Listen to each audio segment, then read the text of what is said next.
So for the past few years or so, I've been wearing a corset almost every day, but earlier this year that changed. It's not because anything happened. The reality is, as humans, we contain multitudes. What it really comes down to is that I'm a complex person too, just like each of you watching.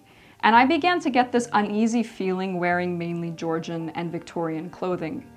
I felt it was just really putting me into a box, and I didn't always want to be in that box every day. Lately, I've taken a deep interest in many different types of historical fashion. The beauty of the term historical fashion is how diverse it is. It is this umbrella term for many different decades over the course of potentially thousands of years, depending on how we define the term, and also over the entire geography of the world. And these days, sure, sometimes I like wearing Victorian or Victorian working class clothing, which is built upon foundational undergarments like corsetry and padding.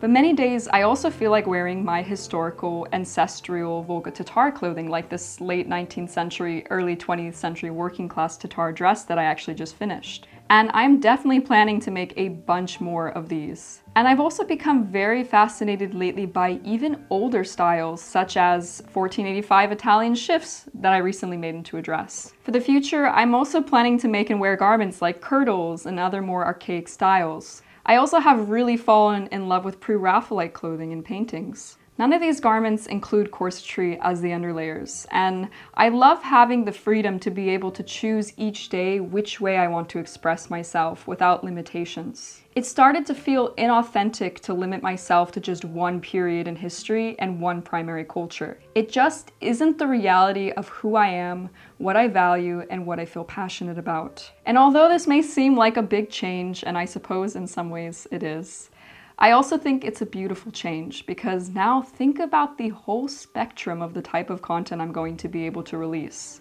There are endless possibilities. Not to mention being able to express the different parts of myself more fully, and also to express my creativity with clothing more deeply, has helped me to feel a renewed sense of dedication and enthusiasm about the content I'm getting ready to put out, and even just the outfits that I choose to wear when presenting each video and in my day-to-day life. My point in all this is to firstly be honest with you about some of the deeper things that I've been navigating in my own mind and presentation, because although this relates to fashion, it's also a bigger theme than I've been working on. And I'd like to remind you that you don't have to be one thing.